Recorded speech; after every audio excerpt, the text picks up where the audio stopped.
I knew what was going to happen. But when you're an alcoholic and you're that far down the road, you can't shut it off. I mean, that's what makes it alcoholism. We all, those of us who are the various forms of alcoholic varieties, we all lie to ourselves. I knew how to just sort of like pull myself up and dust myself off. And that's like the only trick I had up my sleeve. So that's what I did. Really, the underlying theme of my book is that, you know, we don't show up to parenting empty-handed, right? Like we all come to parenting with our own stories, our baggage, whether it be good or bad. I'm a mama's boy.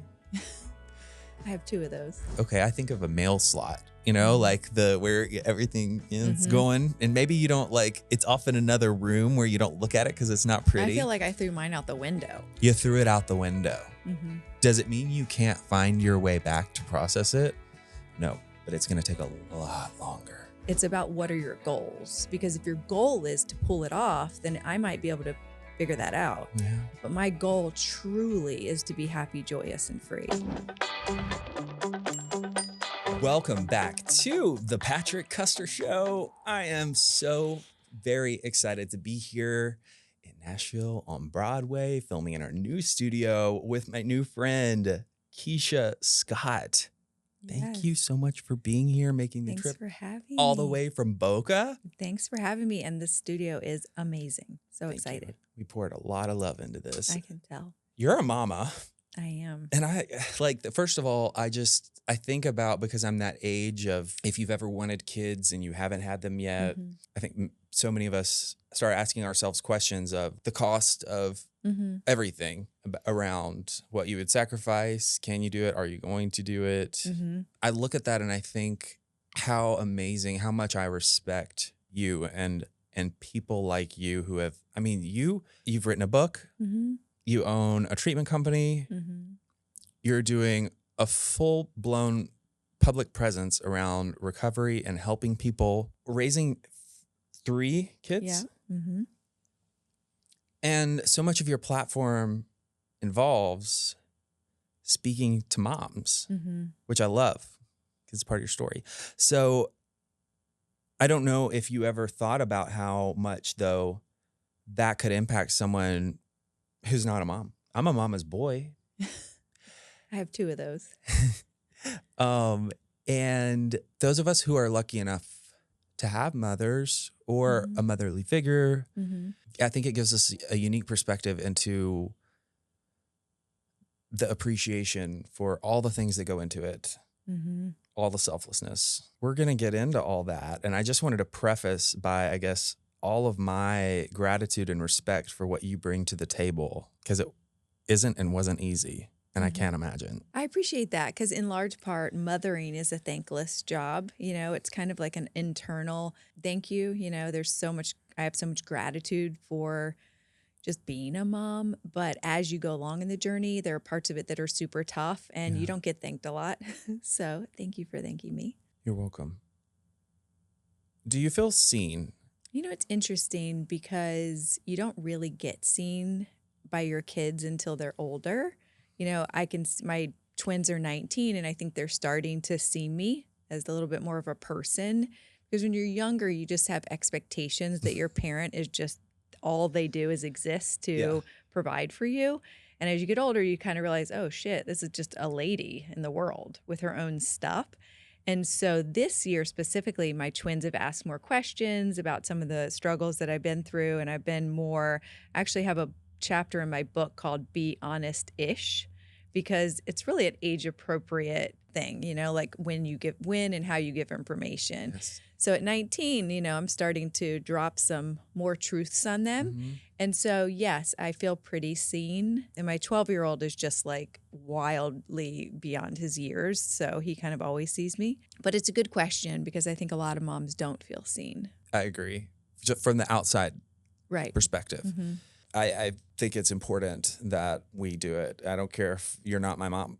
Yeah. You know, like my mom, fortunately, is still alive, and I do what I can to make her feel that way. You know, primary caregivers are, I mean, like, it's one of those things where like you said, it's a thankless job, but, you know, we have people existing right now because people, Yeah. you know? And And in large part, women, I don't think get the limelight much, and that's really what my podcast, Cake for Dinner, is about. mhm. Like all the hats that women wear, all the things that we do, because we do whatever we're doing, whether it be a career or whatever it is, but we still run alongside that as a mother, which is a full-blown job in and of itself. So I really like to highlight that and let Yes. women have their moment. As a mom, if you want to do something else other than the mother part, Mm-hmm. how do you prioritize making it does it I love the analogy of, because I can relate to this. There's so many people in a parking lot Mm-hmm. and a car alarm starts going off, and it's Mhm. affecting anything everybody can. The only thing everybody's thinking about doing is figuring out whose car it is and getting it to go off, because it was an accident. There's nobody really trying to break into the car, but like nobody can go about whatever they're doing Mhm. until that car alarm Is off. is turned off. Prioritizing all the things that you have to do as a mom if you want to do extra stuff. Mm-hmm. How do you go from like, okay, the kids stuff is then I get, how do you prioritize that? I think two things. One, some of it's just hard-earned lessons, hard-earned wisdom. Mm-hmm. Because when the kids were younger, I really prioritized them over myself, which I think probably most moms do. And the result of that is you can be pretty worn out and worn down. I have 3 kids with 3 different personalities, 3 different sets of issues and struggles and, stuff. So during periods of their lives, I've been really beat down. I was also a single mom when they were young. So I think over time, I've learned that I do have to not always put myself first, because that's a big ask for a mom, Yeah. but I at least have to put myself on the list. Like I get to at least make the list of priorities. One thing that I've always prioritized is exercise, which I learned from watching my own mom, who was a mom of 4, grew up with no money, none of the fluffy stuff. And she always prioritized fitness. And I think that that's been a good thing for me to sort of take from her and use in my own life. But the other big thing is, I have a friend who wrote a book called Balance is Bullshit, and I really subscribe to that. So I think you're not going to really get it right, and I think it's okay that when you're focused on one particular area that other balls are dropping, and just fucking let them hit the ground, because That thing of, it is a thing. I think it's a corporate term where they say like the cost of, you spend your time doing something, it's always at the cost of doing something else. Mm-hmm. And I need to read this book that you're talking about, The Balance is Bullshit, because Because it really is. Well, and I'm assuming that it's not the goal of not, like we can't be all or nothing to everything, but to think that we're going to be one day, if we work hard enough, a fully balanced person that levitates off the, right. Like that's where I think Right. And then when that's your expectation and you're always falling under it, failure, right. failure. And then that impacts your self-esteem and your self-worth and how you see yourself and, how you engage in the world. So it matters. It really matters that you see this stuff on the front end. And being a mom is the ultimate example of all of that. I couldn't agree more. What and when made you put yourself on the list finally? I am 51, Patrick, and I just made the list like this year. It's interesting. This year, I actually posted a reel about this morning, and it's super true. Like everything I post is very authentic to me and my feelings, and I literally do them daily. I don't have like a bunch of shit batched that I'm just like putting out. Recently, I've been thinking I'm 51 years old. An average woman lives to 78. The perspective has really just started to hit me that like if I'm going to wait until everyone in my house lands to start prioritizing my own interest or my like hobbies or my happiness, I'm going to be my mom's age. And I'm going to wake up one day and think, holy shit, I'm on the back 9 and I'm just now choosing joy. So I realized this year that I have to learn how to be a mom, right? And like be in it with my kids. But the thing about kids is they go through phases, right? And if they're not doing well, I always thought that meant then just I wasn't doing well. And to be able to do well and to choose joy and to choose your interest while your kid is not doing well is very difficult. But that's been my new goal because my kids are 19. So they're going to go through their landing phase, right? Like they're going to go through things. They're going to do well and not well, and as they should. But I can't rely on them to constantly be doing well so that I'm doing well. It's so interesting that you say that, because as you're telling me this narrative, I'm thinking, what did they pick up on about when is it okay for them to choose and or experience joy in adulthood? That's not an on you thing. I think that so many of us go from a place that we know what was modeled Right. for us. And It's a good point, though, because, they're watching me just like beating myself into the ground, being available for them at every turn. And my stuff isn't like financial, it's more like emotional. Like I struggle to watch them struggle, And so I'm constantly trying to like manage and work things out for them. And, my older kids, their father died of a drug overdose when they were 3. So, there you have that story, right? So you're like parenting kind of from that place of guilt. But all of that creates a narrative that they then subscribe to. And, I don't beat myself up about doing it wrong, but there's certainly things that I'm realizing now I could have done better. And I'm just choosing now to like, let's do better. It's never too late. They're 19. I mean, we've got a long way to go. I love that phrase. I work it in everywhere I can. It isn't ever too late. It's never too late to get sober. It's never too late to make a change for the better, no matter what we're talking about. I think about if I was a mom or parent in general, but a mom, I would have such a difficult time doing what I'm about to ask you. As you just kind of talked through that process or journey for you as a parent, what it sounds like, what a lot of parents do is get in there and want to like fix and micromanage. How hard has it been for you in this evolution of yours in parenting to let them make their own mistakes and learn their own lessons rather than... Terrible, hard as shit. And it's hard for different reasons, and it's the level of difficulty is different for each kid. I would say my older son has been the hardest challenge for me. He's very emotional, and I would say that, the death of their father, that story weighs heavy, right? And like, certainly when he was young, I've done a terrible job of letting him struggle, frankly. And the outcome wasn't great, right? Because he doesn't know what to do with struggle now. He's had his own journey. He went to treatment. So he's 6 months sober today. He went to treatment. Yeah, he went to treatment and he learned so much, and so did I. And listen, some stuff is not fun to look at, when they like a lot of fingers were pointing at me because I'm pretty codependent and I didn't let him struggle. And I just had to acknowledge that, right, for us to move forward. And recently I said no to something, which I very rarely say no to him, partially because he's amazing. He's nearly perfect. He's truly delightful, and he's been a great kid. So it's not like he asked for much. He asked for something recently and it was just a no. And saying no is so difficult for me. It's almost ridiculous. And I wrote to him, saying no is so difficult. And he wrote, well, look at you. You're doing such a great job. We're both learning. I'm like, it's like he's ready for the change. He's ready, to fly and to grow up. And I'm the problem. So it's been a huge lesson. And then he has a twin sister, and I've never really had much trouble watching her struggle or saying no to her. And I think because innately she's extremely resilient and she's a fighter by nature, So it's like you can see that. And not to mention she was difficult when she was young. So it was like easier to kind of fight back at her or with her.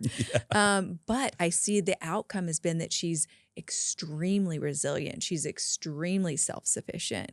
So your parenting matters. This whole show is around the storms of life. When was your first biggest storm? Interestingly, I got sober at 27, and well, truly my first biggest storm was in college. I got into a fatal car accident. I hit a motorcycle driver and he died. And I would say that was like my first real experience with really knowing that alcohol works. You know, I was in crisis emotionally. There was a time when therapy wasn't like a big thing, or at least I didn't know much about it. And I used drugs and specifically alcohol to escape my mind and my guilt and my sadness. And I can remember being in a bathroom in a bar at 22 years old, maybe 21 years old, looking in the mirror alone and saying to myself, you haven't had enough to drink. Like I needed to drink more alcohol so that I didn't have the thoughts that I was having. Mm-hmm. And as I look back as a sober woman now, that was like my first real experience with like, I have these feelings. I don't want to have them. I can use this thing and it will work. As you say that, I think, well, you had a lot of insight for early, for an early stage of addiction. Because for me, I would have. Well, this is retrospect. Oh, okay. In the moment, I just thought I need more fucking alcohol. You know what I mean? Yes. Like I don't. Yeah. I don't think in the moment I knew what was happening. I think I knew that I was super sad and I wanted to be more drunk. But as a 23-year sober woman, I can see that I was suffering and that I knew this thing would work. When the accident happened, were you sober? I was sober. I was actually going to my friend's house to pick up a fake ID. So I actually must not have been 21. I was probably 20. But like many times in my life, I didn't know where I was going. And I turned, the wrong way. And it's kind of like the theme of my life, like not quite having it together, which like creates some guilt, you know? I knew I was going to get drunk and I knew I'd planned to drive home. Like, know that stuff. Yeah. So that certainly plays a part. So I turned left and he went to pass me. I guess he thought I was probably going slow and ran right into my door. And he died, on impact. But he had his girlfriend in the back of the motorcycle. She flew over the top of the car. She did live. But, I was 20 years old. Yeah. Like I had no idea how to handle that. Did you go to therapy after that? First of all, I was in junior college in Gainesville, Florida. And I went to the counseling department, you know what I mean? And they gave me someone, I don't even remember the person. I don't think it was very. Which this was, you already said your age, so I don't mind asking what year. Do you remember around what year this was for context? So I graduated high school in 92. So it would have been probably 1994. Yeah. It wasn't a big thing. Yeah. You were on your own. Yeah. It's hard to imagine, even being in the behavioral health field as long as I have, which is 15 years, it's hard for me to think back to the beginning, for my beginning in the field. It's changed so drastically, even since then. The stigma around therapy, how prevalent, how normalized, how this, how that.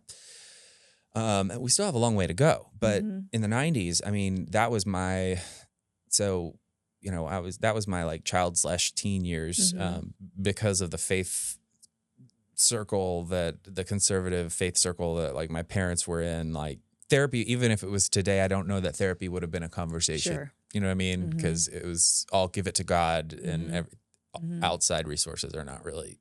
Yeah, that is just so big. I'm thinking of putting myself in your shoes in that moment, those moments of college being such a tender age. Everyone else is already drinking like they do, and this happens to you. And I was big, heavy into drinking, obviously, at that stage in my life. But, I grew up in a family, I have 3 brothers, grew up with no money, both my parents busting their ass, working full time. I knew how to just sort of pull myself up and dust myself off. And that's the only trick I had up my sleeve. So that's what I did. I didn't really digest the impact of this until I was many years sober and somebody asked me to speak at an AA meeting. And I started telling my story, and I don't normally even mention this part. In fact, when you said, what is your earliest I know, thing? I noticed. It took me a minute to think of it because I always think of my husband's death,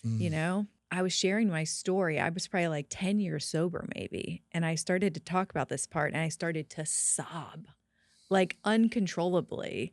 I was almost embarrassed because I was telling something that happened so long ago, but clearly hadn't processed it really ever. So yeah, that was a big thing. And that also shaped my worries around my teenagers, you know. Of course. It's just all that stuff kind of adds up. You know, I heard this recently. This is not clinically backed as far as I know, but I love the comparison, and I think it makes sense. Two of the main ways that we tend to avoid dealing with a situation when it's not comfortable are compartmentalization and denial. And so often when we talk about denial, it's put into this category of just like, it happened, but you're not paying attention to it. Therefore, it's often this didn't happen. Like you just don't acknowledge it.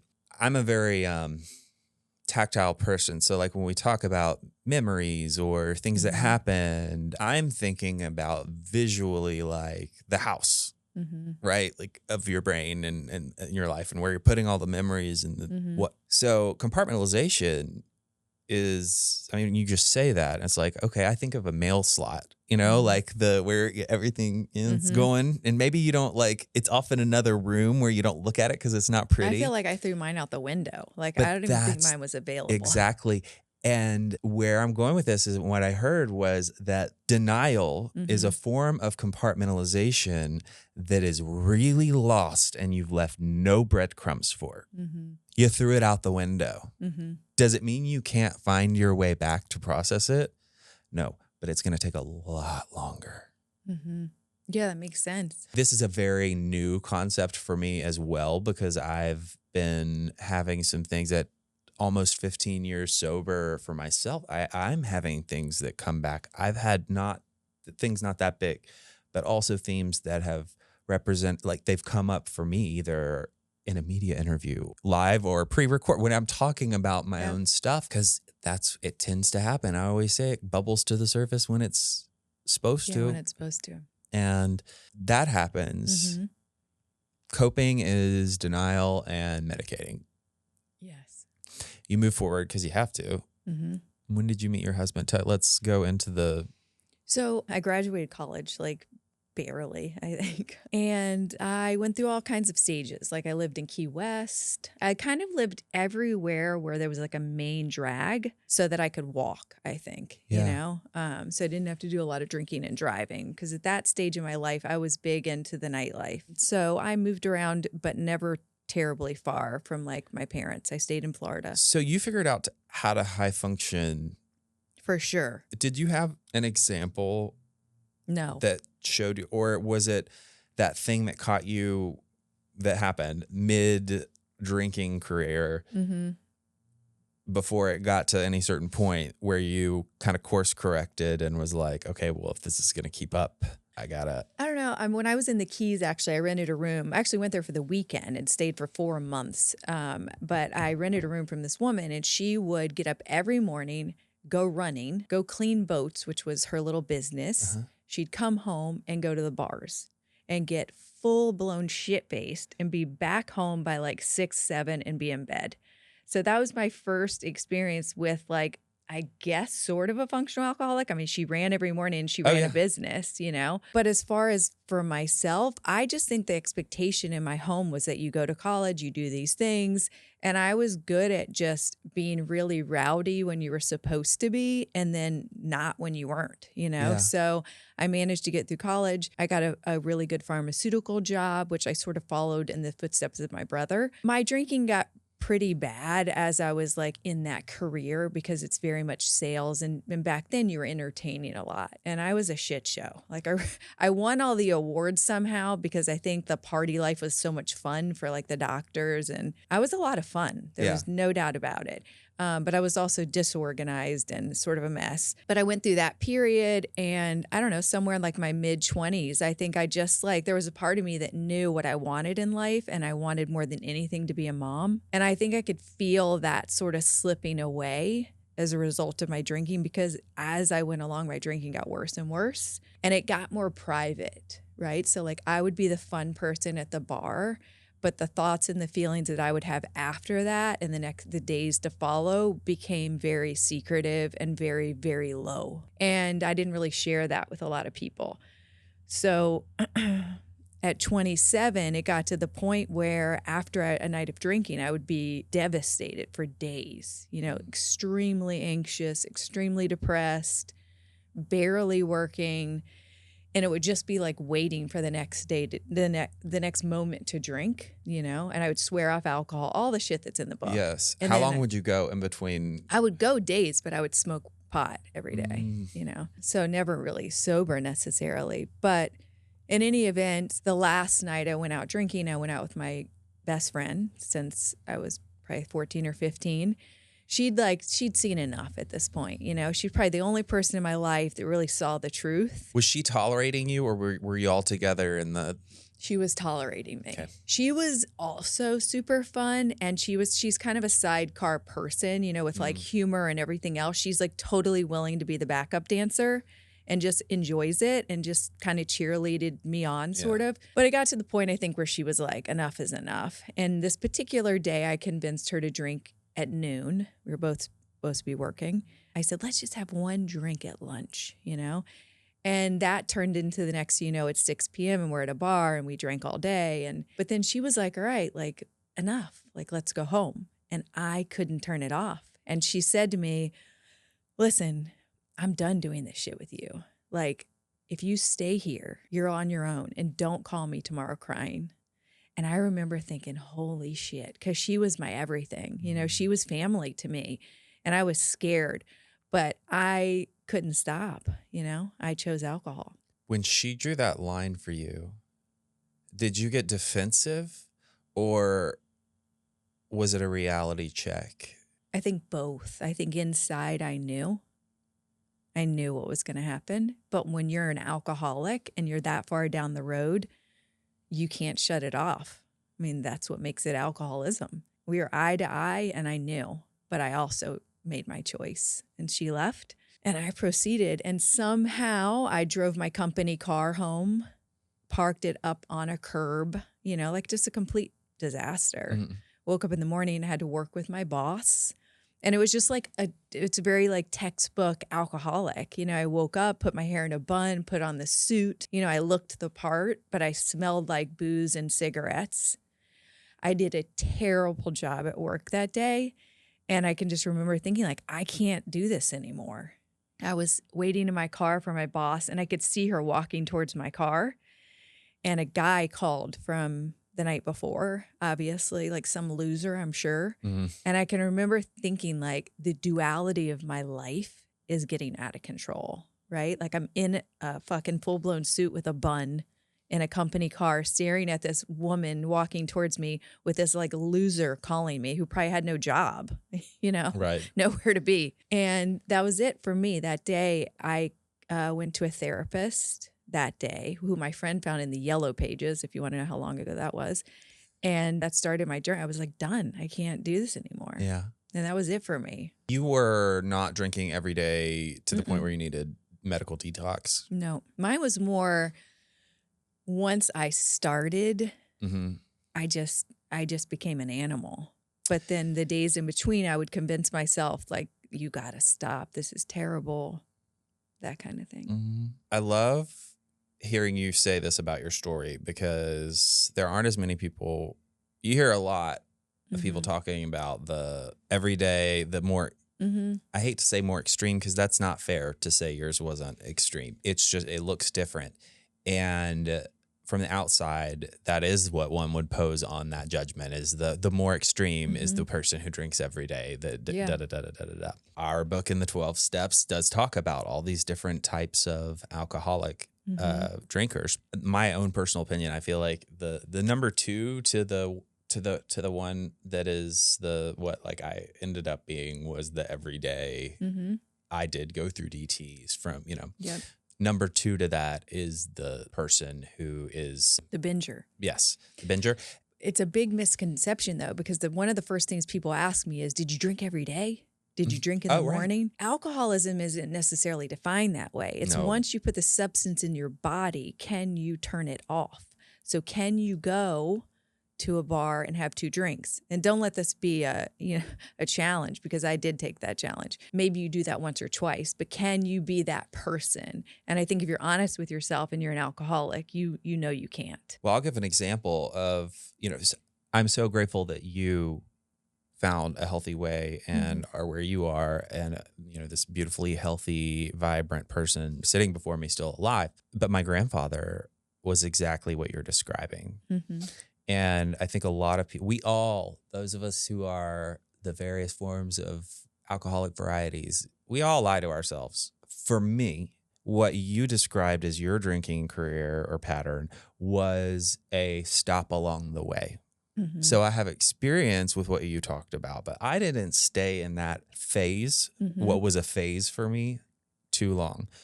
There are, however, people like you who maintain that for decades. And my grandfather did that until he was 60 and went on a binge that lasted enough weeks that he bled out.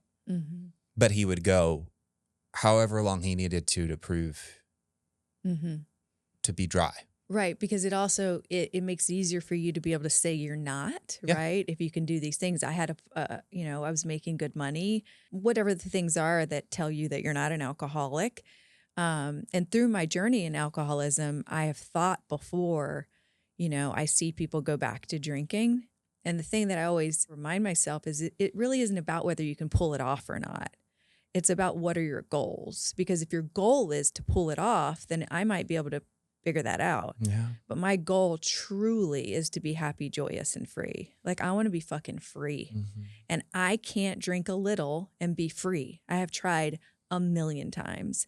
So I think it's more important to ask yourself what your goal is in life, like where you're trying to get. Because if you want to just make it and just pull it off, there are people that can figure that out. I know plenty of them right now. For me at 51, I'm going for pure freedom.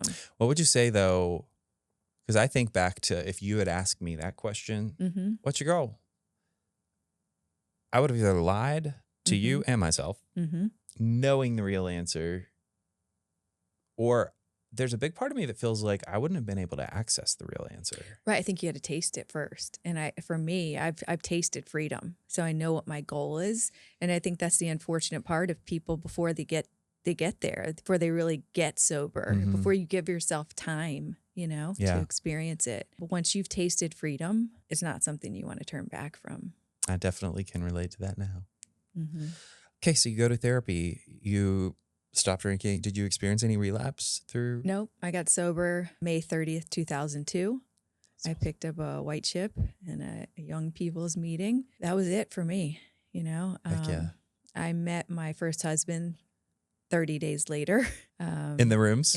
I met him. He was riding a bike. I met him at Starbucks, but it's, it's kind of in the rooms, right? In Delray, it's very, very much one and the right. same. Yeah. Because the whole city is. Correct. Yeah. So I met him, and, looking back again, like a lot of this is a reflection that, we weren't ready to be in a relationship. I mean, they tell you 1 year for a reason, but I'm not a rule follower. He was handsome. I'm not a rule follower, a suggestion taker, none of it. I always say, go the other route. I need, my mistakes need to be.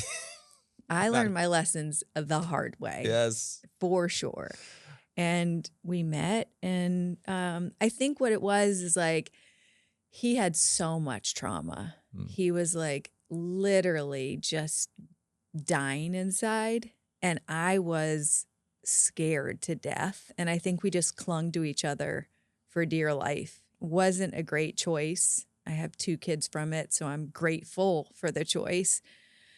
But looking back, it was a wild one. So we got together and we got married. How long after you met? A few years. Oh, yeah. It's another thing that happens to women, I think, very much in sobriety and otherwise, is like you just have this like idea that you need to be married and have kids, like, and it's this like super intense pressure. So I just buttoned him right up, I was like. So can I speak to that for just a second? Because I think that this relates to more, because I want to broaden this out, not to diminish how much what you're saying relates to women specifically. From society's standpoint, it tells our parents that they have to instill this in us as children from the comments about you're going to be such a great mom one day. Yeah. You're going to be such a good, I mean, all these things. I was told from a very young age, you're going to be such a great husband to your wife one day. You're going to be such a great father. You know, all these exactly what, and to me, self-actualization meant that I had to be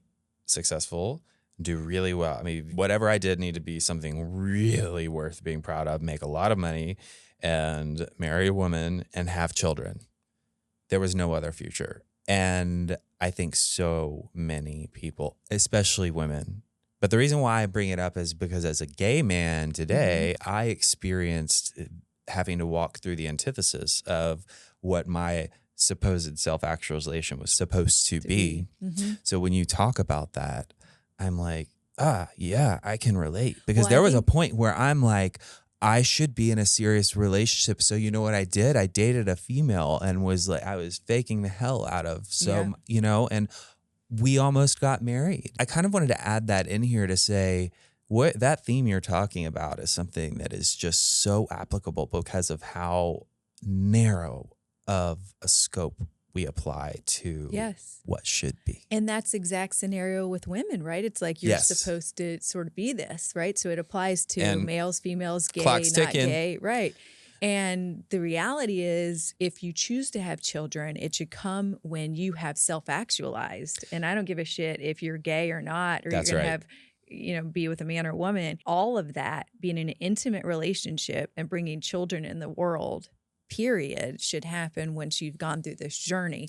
But there's so much pressure that, and it's specifically on women because your ovaries get too old, it feels like you're supposed to be doing this like thing in this timeline. And I think there's an added pressure when you get sober, because I think it's a self-inflicted pressure, but it's kind of like, okay, now I'm sober. So there's no like, oh, when I get sober, I can lose 5 pounds, or I can do this, or I'll be better at my job, or it's like, you're sober now. You should do all those things you've been putting off for. Correct. And so then it's like, holy shit, you got to like double down. I did. And my husband was the absolute opposite of ready. And I just pressed on, you know. When you think about all the sacrifices you have to make relating to selfishness that we have to let go of, well, you don't have to, but the choice is there.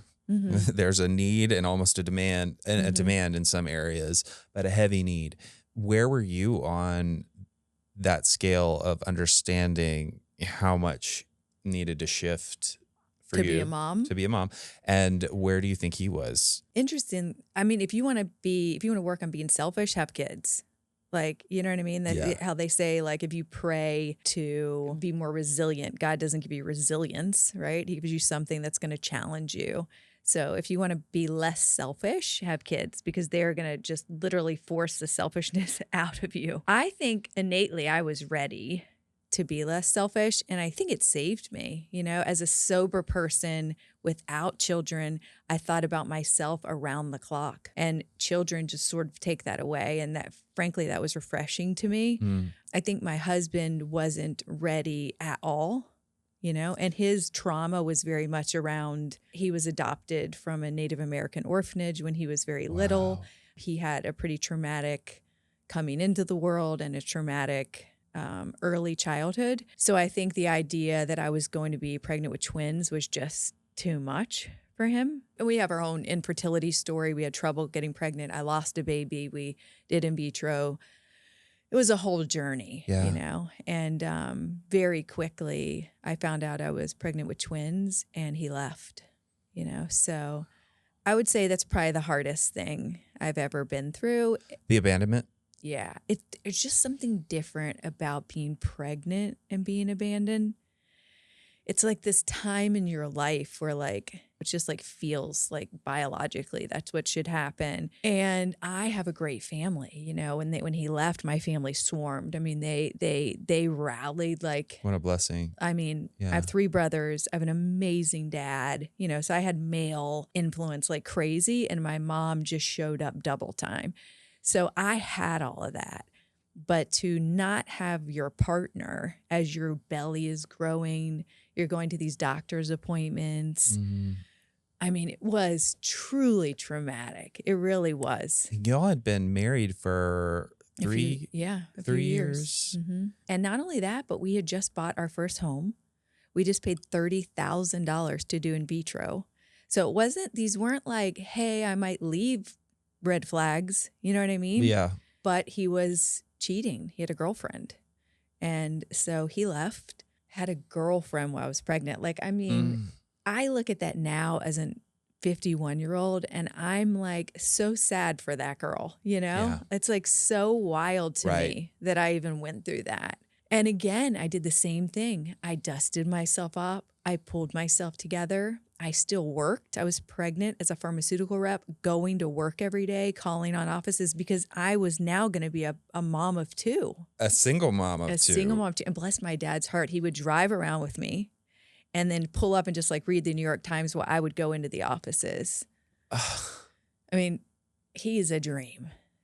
A dream. Like, makes me want to meet your parents. They sound so amazing. They are. They really are amazing. And another thing that's crazy is they parented me through all of that. And he came back when I was 7 months pregnant or something. And I took him back. You know, another thing that like is hard to admit because I want to be this like strong woman who wouldn't take somebody back. But when you're in that situation, you're about to give birth to 2 babies. I would be more shocked if you had told me that you didn't take him back. What's more shocking is that my parents welcomed him back, you know, after all that. And my dad now says, we didn't want to lose our daughter, you know, and so our job was to align with you and whatever choice you were making. I'm like, what a badass. Like, I don't know that I could do that if somebody did that to my daughter. I'm still learning every day from watching my parents parent me. Yeah. They're amazing. So that was that. And I stayed sober through all that, which really taught me, you know, and that the barometer there is like so intact because it's like, I know now whatever happens, I didn't drink through that. I'm not drinking through anything. Did you have a preconceived, I talk about the forever concept a lot. I think all of us that get sober deal with it, especially alcohol, because it's so socially acceptable. There's a period that we go through of the never drinking again, having to process that thought because it keeps coming to our early on.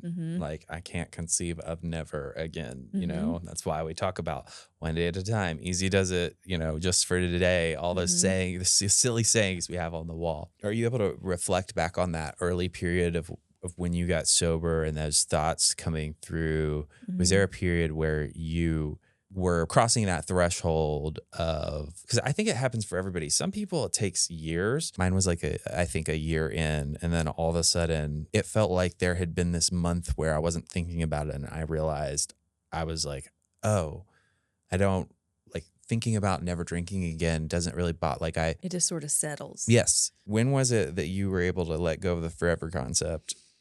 And did you have a thing? I'm a little bit interesting in the way that I am so all or nothing that I went in the beginning with I'm never drinking again. Really? And I thought if I think that tomorrow I will just fucking drink today. I had to believe it from right out of the gate, you know? And I was always afraid to say one day at a time. Even when I quit smoking cigarettes, I remember my friend would have a cigarette pack with one cigarette. Oh, and she'd keep it. And she was like, if I decide to smoke tomorrow, I'll smoke tomorrow. And I was like, what a crazy idea. Like, if I might smoke tomorrow, give me that shit right now. Do you know what I mean? Like, I am not going to wait till tomorrow to enjoy myself. Like, so I've never really been able to buy into that concept. I know it works for a lot of people. Yes. For me, I had to be done with it. Now, the things that I struggled with were the idea that I would have to get married with no alcohol. Meanwhile, I didn't even have a boyfriend. But like these ideas of these big things, like one of the things I did before I got sober actually was just kind of wild, is I went to the wine country because I'm like, I'm not hanging this shit up without ever having experience. It was one of the worst experiences of my life, but you did it before you got sober. Yeah. Well, I can tell you, It was crazy. okay, as a sober person, I went with a bunch of friends who are normies, and it was beautiful. I enjoyed myself for a couple hours. Yeah, the beauty. If you've been sober long enough that it's a safe idea for you to go and you know, be an observer, you know, whatever. Again, it's beautiful out there. But like spending a whole day right at wine tasting. It is It was which brutal. I wasn't a taster, if you know what I mean. Right. Oh no, I didn't. Yeah, and that's the thing is that like I would go out and be like, I'm gonna taste another sour grape. Yeah.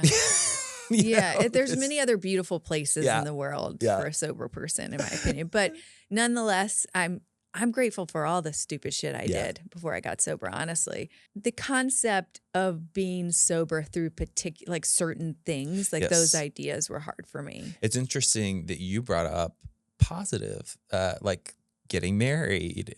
Was there any like fear-based stuff that you thought about? I don't know if I could stay sober through this. If something ever happened to my dad, I still think that. I know now I wouldn't drink, but I know it will be the most painful moment of my life. And I've been through a lot, but he's my best friend.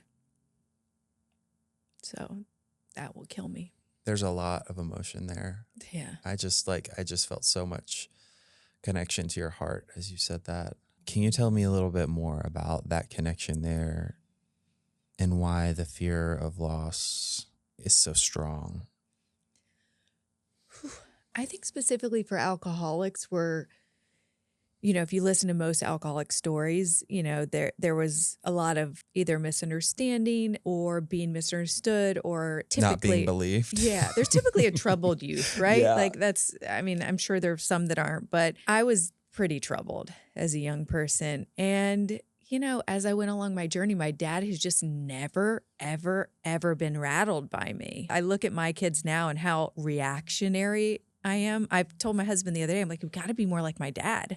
Like I told my dad everything along the entire journey. And he's just always been set and stable and so non-judgmental and just loves me. Like there's nothing else there. And I'm not like the easiest personality. So I have fought with most people in my life, Yeah. So I think it's just been pure joy and love my entire life. I don't have any other relationships like that. Well, and I hear consistency and lack of judgment. Which is so big for an Yeah. alcoholic, we've fucked up so much. I mean, every alcoholic, And I think there's a lot of secrecy in alcoholism and a lot of like low self-esteem and like the thoughts. Well, yes, but I also hear you telling me that you had a person you could go to and knew that you could be honest Right. with. I may have had that person. I didn't feel like I had that person. Therefore, was I ever open and honest with anyone about everything that was going on? No, including myself. Wow. What a big, I think that's so rare. I work with teenage girls. I tell their dads all the time. I press them. I put the pressure hard because in large part, a girl who has a healthy relationship with her dad, it's a foundation that can be built up upon, Yes. And the girls that don't have that suffer. And I attribute all of my ability to truly be able to rise from the shit I have risen from to my parents. My dad gave me that foundation and that love, and my mom gave me the grit and the fucking pull yourself up. And the two things together, I rose from some pretty difficult shit. And more importantly, I've been able to give that to younger girls. That's beautiful. You sure have risen. Speaking of some difficult shit, next on the list of Keesha survived. Well, we'll do our own podcast. Yeah, right. Your husband. So he used to always tell me that if he ever drank again, he would die. And I would think to myself, like, that's a little dramatic. You know what I mean? In my head, I'm thinking this whole time. So he goes off, he's with his wife. I'm like, he's not sober anymore. So he stays sober. Yes. Wow. Yeah, he was sober. And interesting, every therapist I've ever been to, they like try and press me towards anger. It's like the low-hanging fruit. Her husband left her and cheated and died, and like she should be mad. I've never been now I've been fucking devastated, flat. Don't get me wrong. But like I think I've always known it wasn't about me. Like he was so trapped in himself that one time he said to me, I'm either going to cheat, I'm going to get high, or I'm going to kill myself. He wanted out of himself. Himself. He was on fire. And so he ended up trying all the above and ended up dying. But he came back when I was pregnant. We had 2 kids. We had the twins. When they were 2 years old, he left again. And this time he left and he moved away and he started drinking. And 3 months later, he died of a drug overdose. So he was right. And I think he knew that because I think he knew if he took that road, if he made that choice, that he was going to use to the degree that he would die. So I don't think it was suicide, but I think he knew what he was doing. Many of us, I would never say that I was like actively suicidal, but same. But you weren't actively not. Exactly. Yeah, I know what you mean. It's a slow, like, I remember thinking this could kill me. Mm-hmm.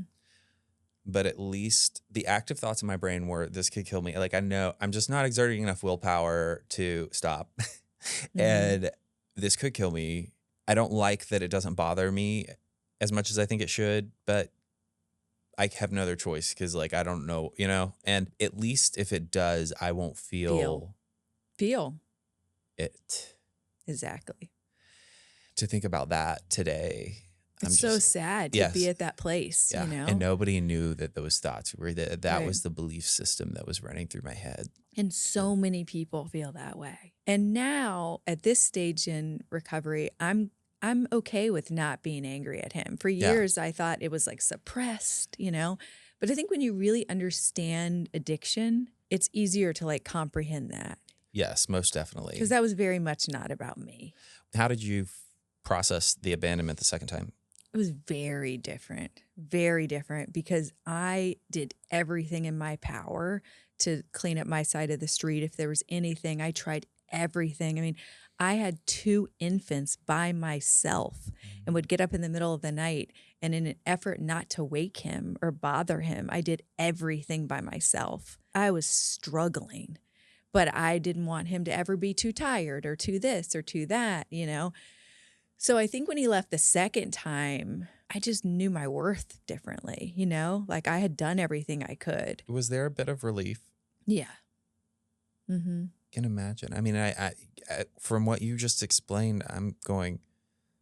And my family couldn't really help much because they didn't want to interfere, right? So there was like so much dancing that everyone had to do around his personality. Yeah, there was relief. I don't say that a lot because it makes me feel a little bit guilty, I think. What made me feel guilty asking you that? But quite frankly, I'm like, that's an important thing to. I actually, to be honest, and I've never said this ever, when he passed away, I had some feelings of relief. And I felt so troubled by that thought. But being in a relationship with an active addict and having children is so intense. And the worry of him coming to visit and whether he was going to be drunk or not drunk was so unbelievably disturbing that when he passed away, it was just so many feelings. I was so sad because the gravity of death and the finality of loss is so intense, but also my job as a mother of 2 2-year-olds was my priority, and he was making that unsafe. Yeah. You know, so I've never admitted that out loud, but yes, there was some relief. I mean, you've been a full-time parent for many years, and you just told me you just now put yourself on the list. Of course, you didn't process it till recently. Yeah. It's been a wild year, Patrick. Yeah. But also, I know how many people go through life never getting retethered to process the stuff. And they just live out the consequences of that. Mm-hmm. Really, the underlying theme of my book is that, you know, we don't show up to parenting empty-handed, right? Like we all come to parenting with our own stories, our baggage, whether it be good or bad. I mean, I grew up with no money, so I have a lot of grit and hustle. Like that's one of my favorite qualities. I bring that to my parenting. Great. Well, their dad died. I bring that to my parenting, right? So all of it matters. You know, one of the things that I think is so fascinating, having kids, parenting, the topic. How many people who don't want children leave that subject alone throughout adulthood because I don't want kids. I'm like, okay, well, what you're also leaving out of the picture is understanding so much about yourself. Because if you don't care about parenting children, all that goes into it, and understanding that as an adult, you really are missing out on picking apart, understanding more of why you are what and who you are, why your parents did or didn't do what they did or didn't do. Right. And so I'm so grateful. Like, even whether I have kids or not, I love this topic. I love talking about parents, the generations, what gets passed down. Why did you make that decision? Why are you making these decisions now? Why did you decide at 51 it's not too late to change? One of my goals about this episode is to inspire change for other people to get curious as well, regardless if you think you're going to have kids, because this is important and should be to everyone. Because I do a lot of things on social media about disrupting the cycle so that we change the generations that come after. And I have 50% of the comments, oh, I'm not having kids, so I don't have to worry about it. Bullshit. Right. You are affecting generations that come after, regardless of if you are bringing other people into the world. And it's also about yourself and your relationship. Yes, and that's what I mean is that yourself and the relationship matter first, obviously your existence, but like that influences the whole sphere around us. And really understanding all of this stuff definitely impacts your intimate relationship. So unless you're going to be single, have no friends, and live, completely alone, really understanding what you bring to the table matters, because whether it's your relationship with your children, which just happens to be a very I don't say difficult one, but really it's hard. Yeah, I'll just use difficult.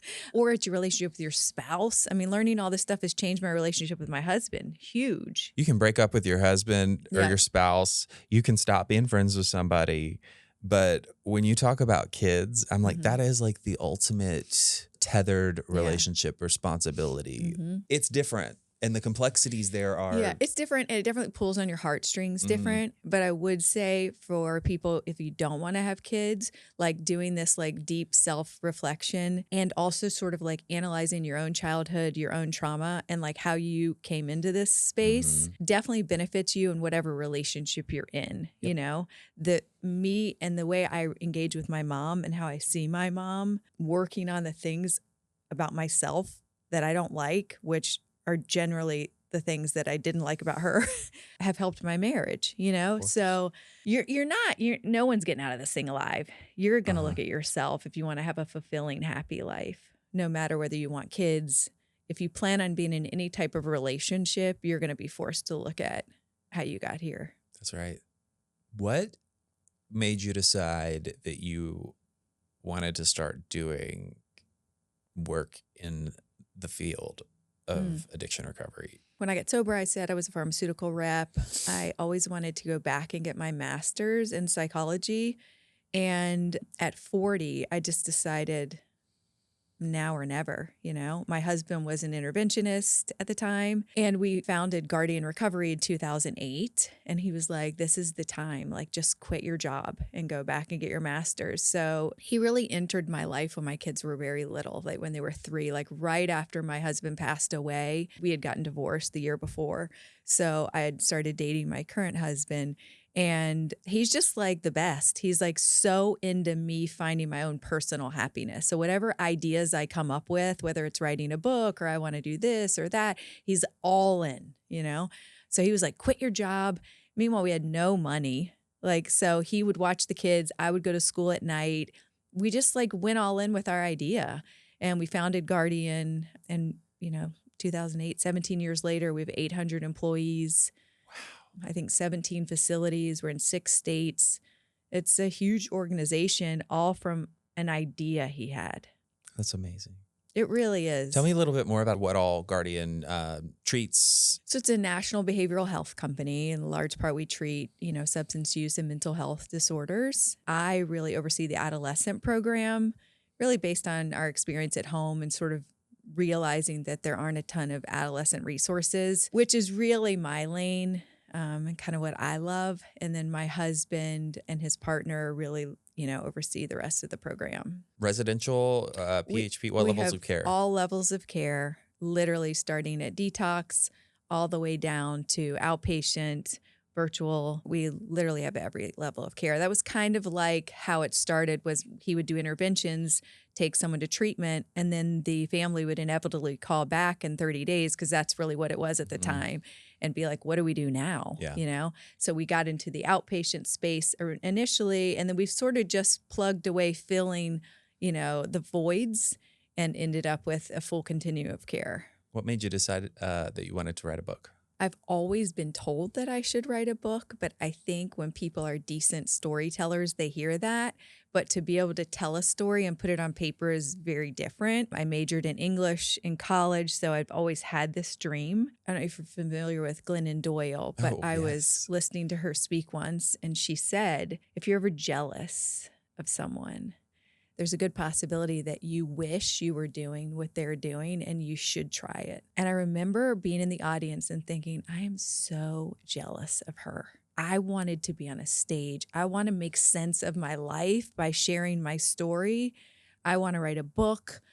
And it just like sunk in, and then it just stayed there for almost a decade. And then like a year ago, a woman who does marketing for us, Allison Walsh, she just told me I should write an outline, send it to me. We'll see what, what comes of it. Yeah. And that immediately turned into me just like going full into this book. And here we are. Do you have like a top 3 goals for the book? If you were to just give me a high level. Yes, I would love for women, moms to read it and to know that whatever they're doing as a parent is enough. There's this idea that, we're all this myth of perfect motherhood, and it's a hard job. Some of us struggle with kids that have, different mental health stuff and, different stuff. And I would like people to be able to see themselves in the book and know that they're doing a great job. I hope my kids read it and know that I gave it everything I had. And I hope my husband reads it and knows what a savior he's been for us. What about somebody who's never going to be a mom?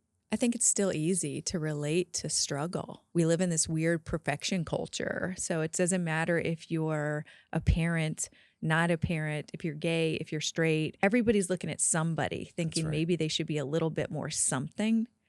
And as soon as you can get to the place where you sit down in your own life and celebrate who you are, life is so much more enjoyable. I can't tell you how many years, how many decades I spent analyzing myself, wishing I was a little more organized, wishing I was a little more of this, a little more of that. And now I see it's all those things that make me me. I am not organized. I'm wild. I'm a fucking lot of fun. And I'm really into this now. I can relate. I can't wait to read it. Yeah, it's going to be good. Cake for Dinner. We already talked about it a little bit, but I want to plug it. Obviously, I love podcasting, and I'm a big fan of other people who are doing good with their platforms. Why is it called Cake for Dinner? So Cake for Dinner is a little play on words. Like sometimes as a mom, you just have cake for dinner. You now know my relationship with my dad. Anytime I was really sad, he bakes me cakes. He bakes me German chocolate cake. So my entire pregnancy, I ate cake. And so it's also a nod to him. What is your favorite thing about your show, and what do you want to accomplish with it? We look out in the world, you see somebody, they're well-dressed or they're successful or they have a handsome husband or whatever, and we make up our own ideas about the way people are and how much better they are than us, or they look more this or more that. I like to sit people down and hear what they do, sure. But like, I want to know what the chink in their armor is. I want to know when life is hard. I want to know what they've overcome. I want to know what their challenges are. I want to know what a bad day looks like. And I think that I'm highlighting real moms with real stories. And I think that helps people feel seen, heard, okay, normal. And I think there needs to be more of that, because we're in this like weird, as I said, comparison culture, but also in the social media space. Yes. And everyone's left on their couch feeling like a little bit less than. I want to point out something that happened before the cameras were rolling. I always sit in this chair, not because I care that much, just because it's how we set up the whatever. And you came into the room and asked for what you needed, and you were going to sit here because... Well, so a month ago, I passed out in my kitchen. I fell and cracked my face open. I got 20 stitches, 10 here, 10 here. The idea that I learned hard lessons, I wasn't kidding. It's really taught me that I need to prioritize and slow down a little bit. And when I walked in, I thought I should sit over there. That way I can hide my scars. But then I remember that my ear game was really popping today. So I thought, let me just let it all out. And I think that it's such a good representation of the growth that you've gone through. The stuff that we experience in life might stick with us. We might have those pathways that still might fire. We don't have to make the choice to keep going down the route of, letting that thing control us. We have the other option. I just loved that what played out there, because you were like, I'm going to own it. And I love what's happening here. And that's a testament to the work you've done on yourself. It's so beautiful. Thank you. And you're so beautiful, inside and out. Thank you, Patrick. Yes. As are you. Thank you.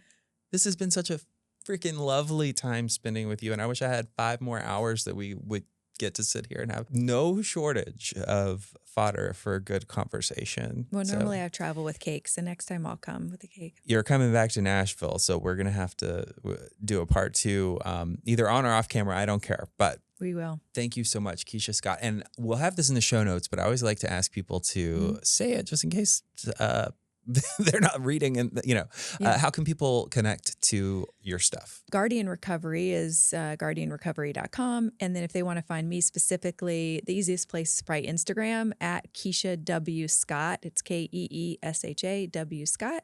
It's probably the easiest spot. Awesome.